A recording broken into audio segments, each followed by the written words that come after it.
राजकुमार अग्रवाल जी कलकत्ता से। राधा राधा। राधा राधा महाराज जी, आपके चरणों में कोटि कोटि प्रणाम। महाराज जी, मनोकामना पूर्ण करने हेतु क्या उपाय करना चाहिए? कौन सी मनोकामना? कामनाओं की तो बाजार लगी है। बाजार में जितना आपके पास पैसा होगा उतने तो सामान मिलेगी। तो कौन सी कामना, क्या लेना चाहते हो बाजार में? मन की शांति। हाँ, ये सबसे बड़ी बात है। इसकी शांति होती है जब हम भगवान का आश्रय लेकर नाम जप करते हैं और गंदे विषयों का भोगने के चिंतन और क्रिया दोनों का त्याग करते हैं। त्यागात शांति अनंतरम, त्याग से तत्काल शांति प्राप्त होती है। और विशेष परम शांति तो श्रद्धावान लभते ज्ञानम तत्परा संहितेन्द्रिय ज्ञानम लब्ध्वा पराम शांति मचिरेणाधिगच्छति। जब आप श्रद्धावान हुए तो देखो साधु संग में आए, शास्त्र स्वाध्याय करेंगे, तो इससे आपको जो ज्ञान प्राप्त हो कि हमारी इंद्रियां जो अभी तक विषयों में सुख खोजती रहीं तो न शांति मिली और न सुख मिला। देखो आपकी तो परिपक्व अवस्था हो गई है। यौवन अवस्था के बाद ये जो जरावस्था की तरफ कदम बढ़ते हैं ना, इसका मतलब होता है आपने संसार को खूब अच्छी तरह से देखा और भोगा, लेकिन आज आपके अंदर प्रश्न आया है शांति प्राप्त करने का। मतलब किसी भी क्रिया में आपको वो नहीं मिला जो आपको मिलना चाहिए था। ठीक है ना? तो श्रद्धावान लभते ज्ञानम, श्रद्धावान को ये ज्ञान प्राप्त हुआ कि अभी तक हमारा जीवन जितना सुख और शांति की खोज में गया वो अशांति और दुख ही मिला। पक्का? अब संहितेन्द्रिय, अब इंद्रियों को अपने काबू में कर लो। त्यागा शांति अनंतरम, जब हम असत भोगों का त्याग कर देंगे और अपनी इंद्रियों को सत मार्ग में, ज्ञान इंद्रियों को लगाएंगे। तीन का बहुत बड़ा योग है, आंखों का, कानों का और बोलने का। तीन जो हमारी चेष्टाएं होती, इसी से भगवत चिंतन होता है। जो हम देखते हैं, जो हम सुनते हैं, जो हम बोलते हैं, मन वही पकड़कर चिंतन करता है। यदि हम ये देखना शुरू कर दें कि सब में श्री भगवान है और भगवान का नाम बोलना शुरू कर दें, राधा राधा कृष्ण कृष्ण हरि हरि, जो नाम प्रिय हो, और उनकी लीला का गायन करें और कानों से नाम सुने अंदर ही अंदर और बाहर से सत्संग सुने, तो हमारा मन वही चिंतन करने लगेगा। जब हमारा मन विषयों का चिंतन कर रहा था तो हम विषय क्रियाओं में सुख शांति खोज रहे थे। जब हमारा मन प्रभु का चिंतन करेगा तो खोजना नहीं पड़ेगा। पराम शांति मचिरेणाधिगच्छति। जे ही इंद्रियां बहिर्मुख से अंतर्मुख हुई और प्रभु का स्मरण तदाकार स्वरूप तन्मयता में या निरंतर अव्यावृत भजन, तो शांति नहीं, पराम शांति मचिरेणाधिगच्छति। पराम शांति किसे कहते हैं? मान होने पर, अपमान होने पर, निंदा होने पर, प्रशंसा होने पर, हानि होने पर, लाभ होने पर आपके हृदय में कोई फर्क न पड़े, उसे परम शांति कहते हैं। हानि हुई तो जय जय, लाभ हुआ तो जय जय, सुख दुखे समय कृत्वा लाभा लाभो जया जयो, ये परम शांति का स्वरूप है। वो क्षमता को प्राप्त महापुरुष हो जाता है जो श्रद्धावान, शास्त्रीय ज्ञान सत्संग सुना, उसके द्वारा अपनी इंद्रियों को विषयों से हटाया और अपने लक्ष्य पे लगाया। अब उसे जो ज्ञान प्राप्त होता है स्वयं से, पढ़ा लिखा ज्ञान इंद्रियों को रोकने के लिए है नाम जप करते हुए, लेकिन जो अपने से जो बोध हुआ अपने आप का, अब ये परम शांति को प्राप्त हो गया। तो शांति प्राप्त होती है भगवान के आश्रय से, गुरुदेव के आश्रय से, नाम जप से, इंद्रियों को भोगों से अलग करने से। क्योंकि अभी तक हमारी इंद्रियां भोगों में रत रही, अब अंदर वही चिंतन हो रहा है। अब चिंतन अशांति का हो रहा है। दुखालयम अशाश्वतम, संसार का स्वरूप दुखमय और परिवर्तनशील। देखो सब परिवर्तन हो रहा है। हमको कोई पता नहीं कि किस तारीख को जवानी आई थी, हमको कोई पता नहीं किस तारीख से बुढ़ापा आने, हमको कोई पता नहीं कि कब हमारी मृत्यु हो जाएगी। तो अशांति का विषय है ना। हाँ, अब हमको यह पता है कि हमारी कितनी श्वासें बची, नहीं पता है। अब जितनी श्वासें बची, अब हम राधा राधा बोलकर व्यतीत करेंगे। अब हम गंदे आचरण नहीं करेंगे, अब हम भगवान के मार्ग में चलेंगे, तत्काल शांति प्राप्त होना प्रारंभ हो जाएगा। शांति की प्राप्ति भगवान के चरणों में है और अशांति की प्राप्ति संसार में है। दुख की प्राप्ति संसार में है, परम सुख की प्राप्ति भगवान में है। पर हमारी गति उल्टी हो गई, हम सुख और शांति की खोज संसार में करने लगे। इसलिए अब हम लौटें, जितनी श्वासें हैं उतने से ही काम बन जाएगा। अगर हमारी आखिरी अभी श्वास हो और अभी राधा बोले, कृष्ण बोले, राम बोले, नारायण बोले, हरि बोले, तो अभी हमारा कल्याण हो जाएगा, अभी भगवत प्राप्ति हो जाएगी। इसलिए डरना तो है नहीं, चिंता करनी नहीं, पर अब हमारा एक भी श्वास का समय व्यर्थ ना जाए, ये हमें सावधानी रखनी, तो आपको शांति प्राप्त हो जाएगी। विनोद जी मुंबई से। श्री हरि। राधे राधे महाराज जी। महाराज जी, प्रेम की परिभाषा को जीवन की जवाबदारियों से कैसे परिलक्षित किया जाए? जैसे हम माँ में प्रेम किए हैं, भाई में प्रेम करते हैं, पत्नी में प्रेम करते हैं, पुत्र में प्रेम करते हैं, मकान में, दुकान में, रुपया में, मित्र में, सब हमारा प्रेम विभाजित है ना। ऐसे एक कुछ मान लें अपने प्रभु को, एक कुछ मान लें, बेटा मान लें, पिता मान लें, भाई मान लें, मित्र मान लें, गुरु मान लें, चेला मान लें, स्वामी मान लें, कुछ भी अपने प्रभु को इतने कृपालु हैं, और फिर वही मान करके वही भावना सब में कर ले। मेरा गोविंद मेरी माँ के रूप में, मेरा गोविंद मेरे भाई के रूप में, मेरा गोविंद मित्र के रूप में, प्रेम ही प्रेम हृदय में प्लावित हो जाएगा। पहले हम प्रभु को कुछ माने, अभी कुछ नहीं मानते, सच्ची मानिए। जितना हम अपने शरीर को प्यार करते हैं, जितना हम अपने शरीर संबंधियों को प्यार करते हैं, हम अपने प्रभु को इसमें से एक अंश में भी प्यार नहीं करते। और जब प्यार प्रकट होता है ना, तो अगर अभी तो 5 प्राण हैं, सूक्ष्म लगा के 10 प्राण हैं, अगर करोड़ों प्राण हो तो अपने प्यारे के लिए न्यौछावर हो जाए। प्रेम का मतलब है ना, अगर करोड़ों प्राण हो तो अपने प्यारे के लिए न्यौछावर हो जाए। तो हम अभी वो प्यार तो करते नहीं ना प्रभु से। इसीलिए प्रभु ने मांगा कि अगर आप हमसे प्यार करना चाहते हो तो जननी जनक बंद सुत दारा, तन धन धाम सुहृद परिवारा, सबकी ममता ताग बटोरी, मम पद मन ही बांधे बरडोरी। इसका स्वरूप यही है। ऐसा नहीं कि सबसे विमुख हो जाना है, नहीं, सब में मेरे को देखो, यही मेरे चरणों में ममता बांधना है। नाते नेह राम के मनियत, सुहृद सुसेव्य जहां लो। जितने भी संबंध है, गोविंद ना हो हृदय में, अंतर ध्यान हो जाए, तो मुर्दा शरीर को कौन प्यार करेगा? चाहे जितना प्यार करते रहो, पर फिर उस मुर्दा शरीर के पास जाने में भय लगेगा। जैसे मैया कहती ना कि एकांत में मैं डरती हूँ कि कहीं अम्बा जी आ न जाए, जगदम्बा जी आ न जाए। ऐसे ही चाहे पति हो या पत्नी हो या मित्र हो, कोई भी हो, जहां उसके अंदर से भगवान अंतर ध्यान हुए, फिर उस 100 के पास बैठने में डर लगता है। मान लो प्रिय पत्नी हो, रात में कमरे में 100 रखा हो, आपसे कहा जाए जाओ बैठो जाके, तो आप कहोगे 2-3 लोग साथ चलो, अकेले तो कहते क्यों, वही शरीर तो है। वो नहीं नहीं, वो तो चला गया। कौन? गोविंद। गोविंद चला गया। जो इंद्रियों का स्वामी था वो आत्मस्वरूप अंतर ध्यान हो गया। अब शरीर, या पति हो तो पत्नी से कहे कि बैठो चल के, और 2-3 को कहे कि साथ चलो, तो हम रो लेंगे थोड़ी देर बैठ के वहां, लेकिन अकेले यद्यपि प्राण प्रिय है, पर भगवान के जाने के बाद अप्रिय हो जाता है। और उससे कहो बनाए रखो 2-4 दिन, पैसा दे के हटवाएगी या पैसा दे के हम हटाएंगे, कि अब वो तो चले गए। कौन? उनसे परिचय नहीं था, पर प्यार उन्हीं से करते थे। तो जान के कर जो, तो भक्ति हो जाएगी और भगवान की प्राप्ति हो जाएगी। सब में वही रमा है, बस ये जान जाओ तो असली प्यार हो जाएगा। अभी हम क्या समझते हैं कि 2 भाग कर लिए, एक संसार भाग और एक प्रभु का भाग। माला चला दी, थोड़ी देर आरती पूजा और भगवान को भोग आदि लगा दिया, ये तो हुआ परमार्थ भजन। अब हम जा रहे हैं अपने संसार के काम में। प्रेम नहीं प्रकट होगा, नहीं प्रकट होगा।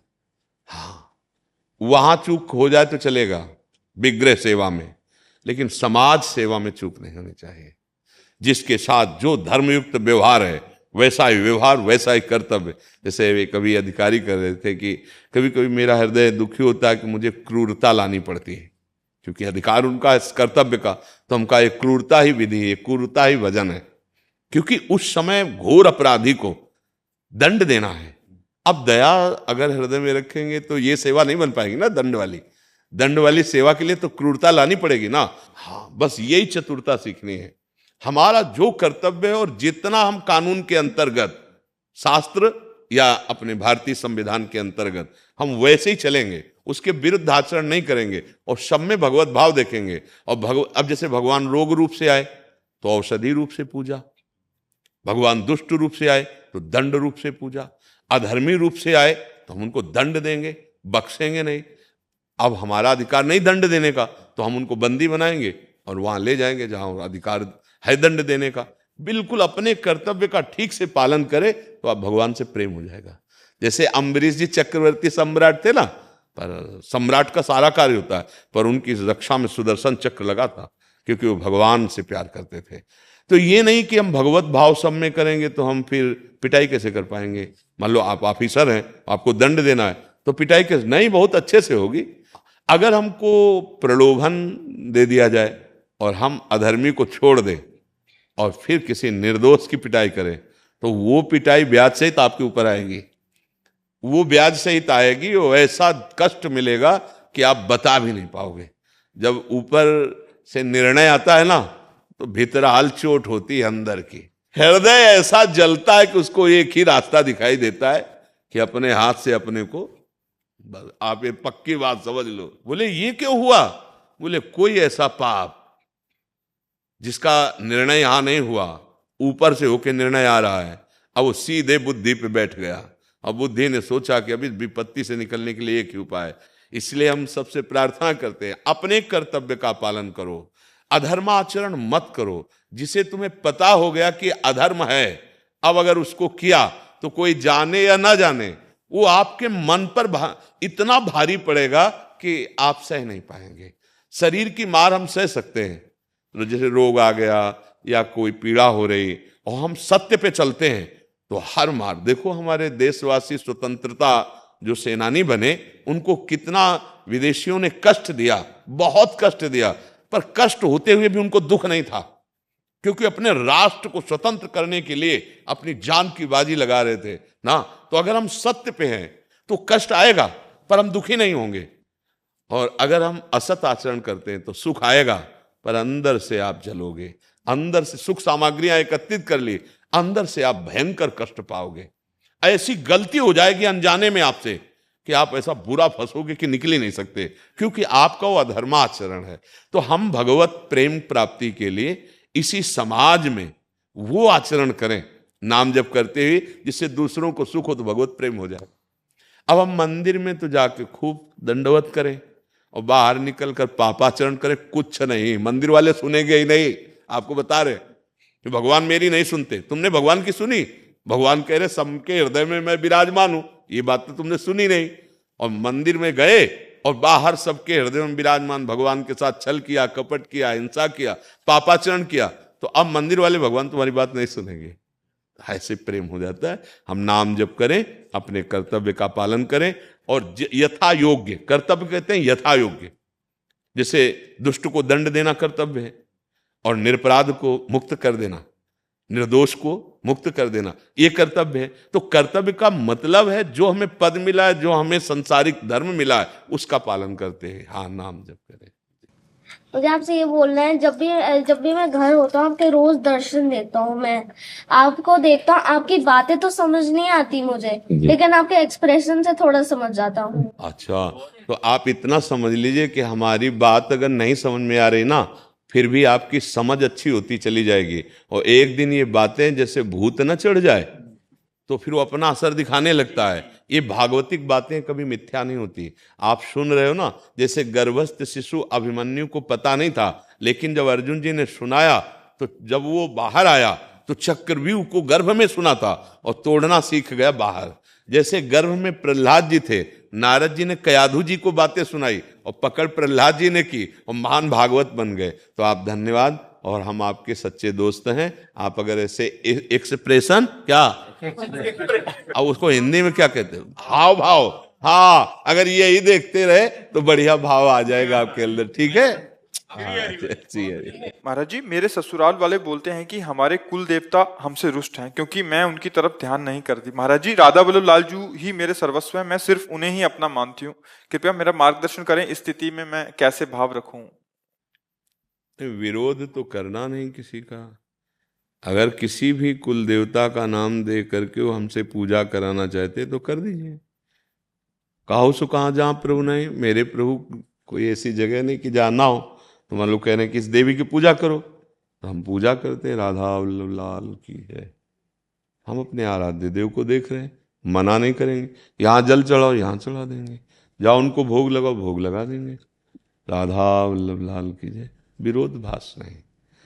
विरोधाभास करने के लिए जो अनन्य भक्ति का तेज चाहिए वो अभी आया नहीं है, अभी नहीं। आगे विरोधाभास उसमें ये होता है, अपने आराध्य देव के सिवा अब हमारी गर्दन झुकने वाली नहीं। जैसे गोस्वामी तुलसीदास जी यहाँ आए ना, तो प्रभु से कहते हैं मुझे पता है आप ही राम हो, राम ही श्याम हो, मुझे अंतर, पर हम साष्टांग दंडवत तभी करेंगे जब ये मुरली अंतर्ध्यान हो, आप सारंग धनुष धारण करें, प्रियाजू सियाजू रूप में हो गए, उसी क्षण हो गए साष्टांग दंडवत की। वो एक, जब तक ऐसी भक्ति का प्रादुर्भाव न हो तब तक विरोध ना होने पावे। सब जगह अपने प्रभु को मानकर पूजा करती रहो, परिवार वाले आपका विरोध ही नहीं करेंगे। अगर आप अनन्यता धारण करोगे तो हिम्मत अभी वो आई नहीं, सामर्थ्य, फिर विरोध नहीं सह पाएंगे, तो जो भक्ति करती हैं उसमें भी बाधा पड़ जाएगी। किसकी है? हाँ, पड़ जाएगी ना। इसलिए हमको ऐसी बात नहीं करनी। वो कहें आप पूजन करो तो जय राधा वल्लभ लाल की आप पूजा करो। चलो ये करवा चौथ रहो, हाँ उपवास है, राधा वल्लभ लाल ही परम प्रीतम हमारे पति के रूप में, हम उनके लिए व्रत रह रहे, हम उनका स्वागत कर रहे, कहीं विरोध नहीं। हाँ, वो एक उच्च कोटि की अवस्था जैसे मीरा जी की हुई, बड़े बड़े महापुरुष, वो एक चरम सीमा की अवस्था जहाँ संसार का अस्तित्व मिट गया।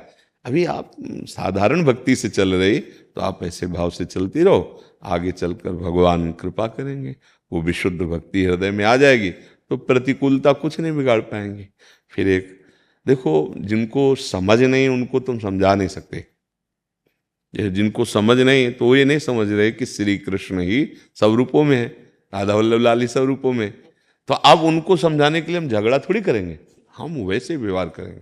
चलो दुर्गा देवी के पूजन करने, तो हमारी श्री जी के ही अंश से दुर्गा देवी है, वही तो शक्तिमान है। हम आरती कर रहे हैं और अंदर से हे किशोरी जो, हे लाडली जो, आप ही इस रूप में बैठी हुई हो। चलो अमुक देवता की, तो हे अमुक देवता प्रभु आप ही इस रूप में बैठो। अंदर की बात कौन जानता है? बाहर से हम तिलक लगा रहे, आरती कर रहे, वो भी राजी और हमारे प्रभु भी राजी, क्योंकि वो सब रूपों में है। आचार्य चरण का आदेश है, सर्वान वस्तुतया निरीक्ष परम स्वाराध्य बुद्धिर्मम, सब जगह मेरे राधा वल्लभ लाल हैं, ऐसी भावना करो, तो फिर परेशानी तो कोई होगी नहीं।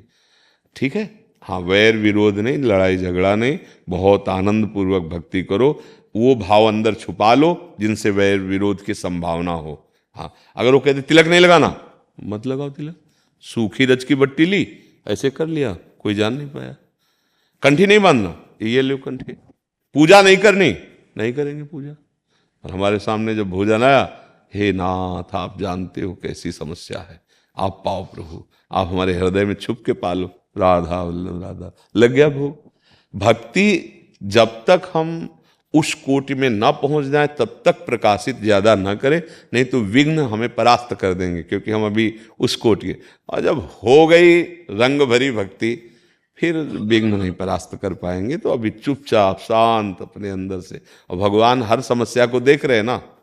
हाँ, इसलिए बहुत गंभीर प्रवीण बनो, कोई तुम्हारी भक्ति को जान न पावे, तुम्हारी भक्ति का उपहास न हो, तुम्हारी भक्ति वैर विरोध में ना बदल जाए, ऐसा भाव रखना। जी शिवानी जी। राधा वल्लभ श्री हरिवंश महाराज जी। महाराज जी, श्री हरिवंश महाराज जी, जब हम प्रिया प्रीतम को दोपहर अथवा रात्रि को शयन करवा देते हैं, तो क्या नाम जप अथवा किसी अन्य कार्य के लिए अपने घर के मंदिर में प्रवेश कर सकते हैं? हाँ, आराम से प्रवेश कीजिए।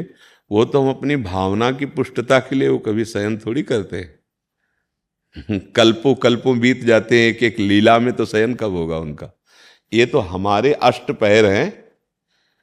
ब्रह्मा की जो 2 परार्ध की आयु है, वो प्रभु के इतनी है निमेष, ऐसे झपकने में ब्रह्मा की पूरी आयु पूर्ण हो जाती है। ब्रह्मलोक में कमल की पंखुड़ी लेकर ऐसे छेदें तो यहाँ का 1 वर्ष व्यतीत हो गया। ऐसे ब्रह्मलोक में छेदा गया तो यहाँ का 1 वर्ष व्यतीत हो गया। अब आप सोचिए हमारे प्रभु को कब 4 घंटे 6 घंटे बाद नींद आ जाएगी, दोपहर में सो गए, फिर रात्रि में सो गए। तो बात यहाँ है, हम अपने भाव को प्रस्तुत करते हैं, ना कि भगवान सोते हैं। हम उसी मंदिर में पाठ कर रहे हैं, नाम जप कर रहे हैं, हमारा भाव है कि प्रभु सो रहे हैं, हमारे भाव से वो विश्राम कर रहे हैं। ये नींद तमोगुण है, ये साधकों में, अच्छे साधकों से खत्म हो जाती है, तो भगवान में नींद कैसे तमोगुणी आ जाएगी? हम भावना करते हैं, कि हमारे प्रभु शयन कर रहे हैं, हम शयन करा दिया। अब ये सोचे कि अगर हम अंदर से भी राधा जपेंगे तो सुन लेंगी ना श्री जी, वो जग जाएंगी, तो हम राधा न जप, ऐसे भी प्रश्न आए हैं। अरे नहीं नहीं, खूब नाम कीर्तन, खूब गुण कीर्तन। देखो हमारी श्री जी यहीं शयन करती हूँ, अखंड नाम कीर्तन होता है राधा केलकुंज में, वहीं तो हमारे श्री जी हैं, और वही सिंहासन कोने पर शयन का है। वो जो पर्दा है ना, वो शयन ग्रह अपने बाबा जी हैं, कोई अलग से शयन ग्रह थोड़ी है, वही शयन ग्रह है। और ऐसे श्री जी का सिंहासन है, बस यहाँ से लेकर वहां ले गए, शयन करा दिया। रात भर अखंड नाम 24 घंटे चलता है। अब वाणी चल रही है तो कीर्तन रुका हुआ, वाणी जहां पूर्ण हुई तो कीर्तन शुरू हो गया, आरती हो रही तो कीर्तन रुक गया, आरती संपन्न हुई तो अखंड चलता है, अखंड कीर्तन। फिर तो हम कीर्तन ही बंद करवाना पड़ेगा, श्री जी सो रहे कैसे कीर्तन, और ढोलक मंजीरा से होता है रात्रि में। हाँ ऐसा नहीं, हमारी दिनचर्या है तो हम 8 पहर जीवन वाले हैं, हमारी दिनचर्या 8 पैर वाली, तो 8 पैर हम उनको सेवा में देते हैं।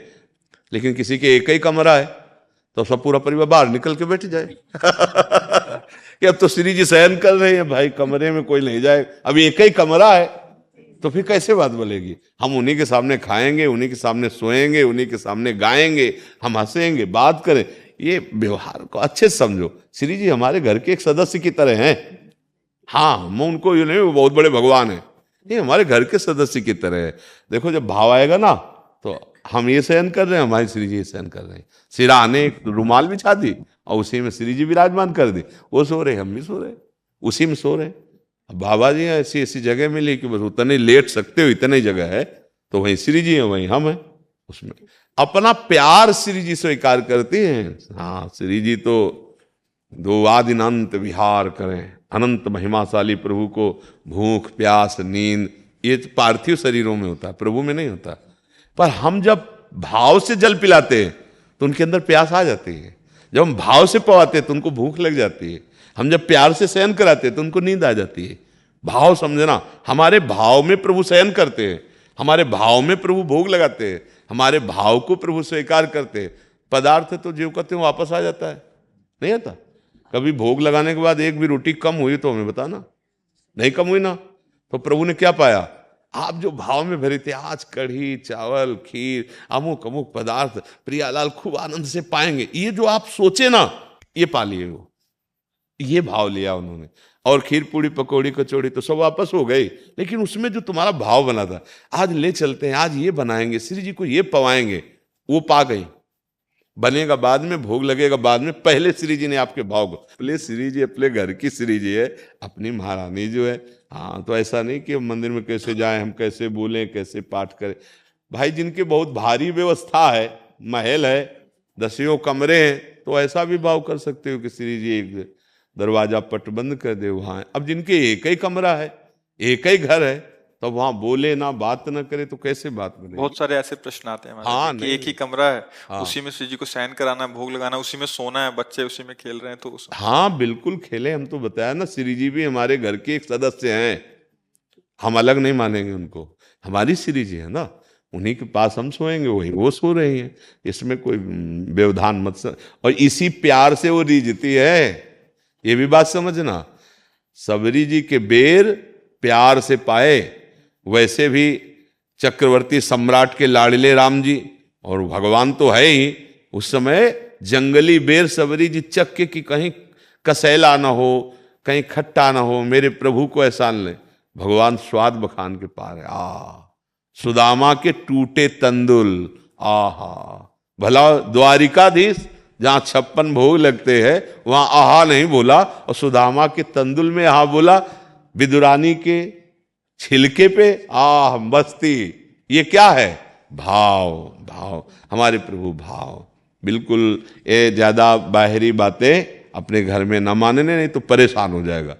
अब आप सेवा अपराध देखो, 32 सेवा अपराध, 32 सेवा अपने घर में लागू करोगे तो ताला लगा के बाहर बैठना पड़ेगा आपको। ले ये मंदिर की बात है, बड़े मंदिर में जहाँ श्री विग्रह स्थापित है, हमारे ठाकुर हमारे घर के सदस्य हैं, हम जहाँ शयन कर रहे हैं वहीं शयन करेंगे, हम जो पाएंगे वो उनको पवा देंगे, जब हम सोएंगे तो उनको सुला देंगे, जब हम जगेंगे तो नहा धो के उनको जगा देंगे। एक घर की सेवा अपने है, इसमें सब बाहरी भय ना व्याप्त करे, नहीं तो परेशानी हो जाएगी, फिर सेवा नहीं बन पाएगी। जी दादाजी थोड़ी हमारे ऊपर कृपा कीजिए, हमारा भजन में मन लगे बस।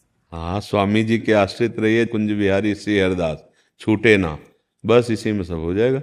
अपने आराध्य देव की अनन्य निष्ठा स्वीकार करने वाले उपासक को फिर किसी के आशीर्वाद की जरूरत नहीं पड़ती। हाँ, श्यामा श्याम कुंज बिहारी श्री हरदास, अरे बड़ा मस्ती का मार्ग है। हाँ, अपने आराध्य देव का नाम बल, बने तो रघुवर ते बने, बिगड़े तो भरपूर, तुलसी औरन ते बने, ताबलिबे पे धूर। अपने आराध्य देव की ठसक में रहो। अब इज्जत उनके हाथ है, हम उनके दास हैं। अब ये निर्वाह वो करेंगे, हमारी सामर्थ्य कहाँ है। वो हमारे अंदर के विकारों का शमन करके अपने चरणारविंद की प्रीति, अपने नाम का अखंड स्मरण वही प्रदान करते हैं। पूर्णता तो प्रभु की तरफ से है, अधूरा तो हम सदैव बने रहेंगे, पूर्णता तो उन्हीं की तरफ से। श्यामा प्यारी कुंज बिहारी की तरफ देखो और स्वामी जी का नाम रटो, देखो दुर्लभ वस्तु प्राप्त हो जाएगी। ठीक है ना। जय जय श्री राधा, जय जय श्री कृष्ण। तो बाबा हमारे यहाँ कहते हैं कि कृष्ण ने कीनी कृपा, जो बास गोवर्धन मिला, ब्रह्मकुल में आनकर जन्म भी नर्तन मिला, स्नान अचमन करण को गंगा का जल निर्मल मिला, अघहरण मंगल करण गिरिराज का दर्शन मिला। तो ये जो हमारा शरीर है, ये प्रभु कृपा का प्रसाद है, योनि चक्र का हिस्सा है? नहीं, प्रभु कृपा का प्रताप है। और गोस्वामी तुलसीदास जी और श्रीमद् भागवत में अलग अलग लिखा हुआ, कह रहे कबहू का करि करुणा नर देही, करुणा करके कभी प्रभु हमें मनुष्य दे देते हैं। कबहू का करि करुणा नर देही, और देत ईस बिनु हेतु। हेतु माने हमारे कोई कर्म या हमारा कोई सांसारिक पुण्य इस मानव देह में नहीं लगा। हेतु स्नेह, बिना हेतु प्रेम करने वाले भगवान ने अपनी कृपा से मुझे ये मानव देह, दुर्लभो मानुषो देह, भागवत में लिखा। ये दुर्लभ है, ये हमारे पुण्य से या संसार चक्र के कर्मों से नहीं मिला, ये हमारे भगवान ने कृपा करके दिया है। अब फिर हम ऐसे गलत कर्म कर लेते हैं कि फिर 83,99,999 योनियों में जाते हैं, फिर कभी भगवान की कृपा होती, फिर मनुष्य जन्म मिलता है। अब आखिरी है, क्योंकि गिरिराज में मिला और भक्तों का संग मिला और भगवत आराधना, ये ठसक से कह सकते हो कि मेरे गिरिराज जी, मेरे गिरिराज धरन, अब ये आखिरी होना चाहिए। अगर अब ऐसा नहीं तो फिर पछताना पड़ेगा, क्योंकि बहुत बड़ी पदवी मिल गई। जैसे मानुष तन, गिरिराज तलहटी, रसिकों का वृंदावन, गिरिराज जी, एक से एक महात्माओं का दर्शन सानिध्य, और ये पता है कि भगवत प्राप्ति करने के लिए मानव देह मिली। अगर भगवत प्राप्ति नहीं हुई तो चूक नहीं हो जाएगी। हाँ बिल्कुल। गुरु कृपा तो बहुत है, हरी कृपा इतनी हो कि हम साकार अपने गुरुदेव से दिल की बातें करें, कनेक्शन ऐसा जुड़ जाए। जी माता जी, हरि और गुरु दो नहीं हैं, वो एक ही हैं। अगर हम दो रूप में मानेंगे तो थोड़ा व्यवधान हो जाएगा। हरि और गोविंद जिनको कहा गया, और गुरुदेव भगवान, ये एक ही तत्व हैं। और गुरुदेव भगवान आपके हृदय में विराजमान है, अखंड मंडलाकारम व्याप्तमेन चराचरम। तो माता जी, वो तत्व हमारे हृदय में भी है जो गुरु तत्व है। हम उसी को अगर झांक के देखें तो फिर बात होने लगेगी। बाहर से थोड़ा मायाकृत दृश्य है, और अंदर जब देखोगे तो ज्ञान दृष्टि से गुरुदेव से बात होती है नहीं? तो आप उनका दर्शन कीजिए। श्रीमती शोभा ठाकुर जी, लखनऊ से। राधे राधे। पूज्य गुरुदेव, आपके चरणों में कोटि कोटि प्रणाम। गुरु महाराज जी, मेरी आराध्य माँ वैष्णो देवी हैं। मैंने उनको अपनी माँ समझकर प्रेम किया है और पूजा करती हूँ और उनके दर्शन करना चाहती हूँ। पर जब कभी घर में अकेली रहती हूँ तो उनके विग्रह से प्रकट होने का विचार ही मन में डर उत्पन्न कर देता है। क्योंकि माँ नहीं माना। अपनी माँ से मिलने के लिए मन व्याकुल होता है या डरता है? महाराज जी व्याकुल है, पर अंदर से मुझे लगता है कि आ गई मैं इनको शायद मतलब डर ना जाऊं। नहीं, अभी माँ नहीं माना। कितनी भी भयानक माँ हो, बच्चे को कभी डर होता है? देखो, जब नरसिंह भगवान ने अपना रूप धारण किया खंबे से प्रकट होकर, कोई भी ऐसा देवता नहीं था जो भयभीत ना हो गया हो। हिरण्यकश्यप मूर्छित हो गया एक बार की ही दहाड़ में। बड़े बड़े सब भगवान शंकर आदि ब्रह्मा आदि विनय कर रहे हैं, लेकिन भगवान का क्रोध शांत नहीं हो रहा। पटक पटक कर मार डाला, फाड़ डाला हिरण्यकश्यप को, मेरे भक्त को सताया। लेकिन जब देखा भगवान शंकर ब्रह्मा आदि ने कि इस समय रोष शांत नहीं हो, तो कहा प्रहलाद जी से, बेटा तुम जाओ, तुम जब समझाओगे तो इस समय हरि शांत हो जाए। तो प्रहलाद जी डरे थोड़ी हैं, दौड़ कर गए और गोद में चढ़ गए, मेरे प्रभु ना। तो जानते हो नरसिंह रूप में भगवान जिह्वा से चाट रहे से, और अश्रु भगवान के गिर रहे हैं कि वत्स बहुत देर हो गई, तुम्हें बहुत कष्ट दिया गया, मैं क्षमा चाहता हूं, मुझे बहुत विलंब हो गई आने में, तुम्हें बहुत कष्ट दिया गया। प्रहलाद जी को चाट रहे हैं। तो माँ हमारी माँ है, प्रभु हमारे प्रभु हैं, चाहे वो जिस रूप में, हमें डर लगेगा क्या? नहीं लगेगा।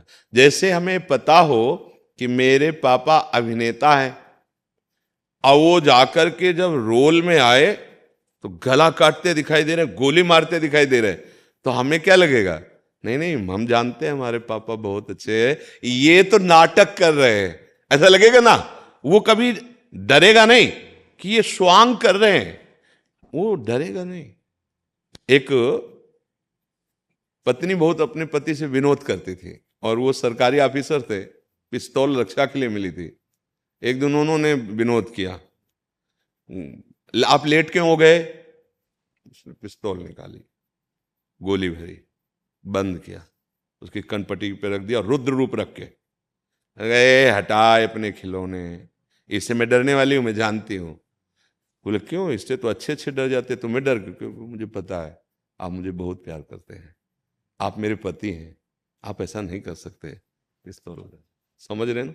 मुझे पता है वो मेरी माँ है, मुझे डरना क्या? पर असलियत में माँ नहीं माना, जबान से माँ कह रहे, असलियत में माँ नहीं माना। नहीं तो हम तो पावड़े बिछा देंगे प्राणों के कि आओ माँ, एक बार तो आ जाओ, मैं एक बार देखना चाहती हूँ। और अकेले में ही वो मिलती है। ये भी बात समझो, इसीलिए डर लग रहा महाराज जी, अकेले सामने आ गए, भाग जाती हूँ कमरे से। शेर पे शेर गाय से भी सीधा है अपने प्रेमी जनों के लिए। शेर जो है वो गाय से भी सीधा है अपने बच्चों के लिए। और जो दुष्ट जन है वो महाकाल भी है, शेर ही महाकाल हो जाता है। ये माँ है, जगदम्बा है, जगत अम्बा है। मुझे तो लगता है आपको नहीं डरना चाहिए, पर अगर डर रहे तो माँ से ही प्रार्थना कीजिए कि माँ मुझे निडर कर दो, तो निडर कर देंगी। हाँ, बहुत करुणामयी, बहुत करुणामयी है माँ, है ना। माँ तो माँ है ना, बस ये बात देख ली। जी। राधा राधा राधा राधा राधा राधा राधा राधा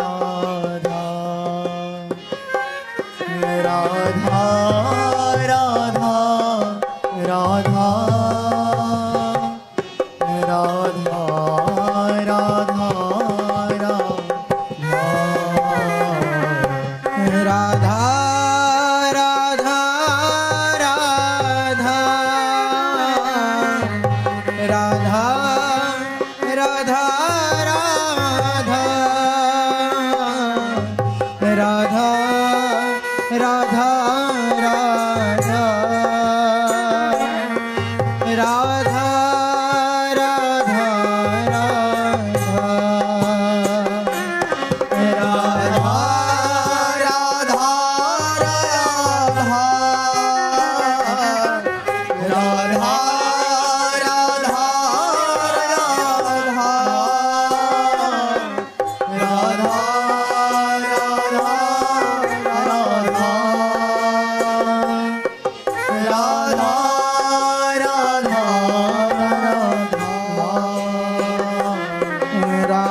राधा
राधा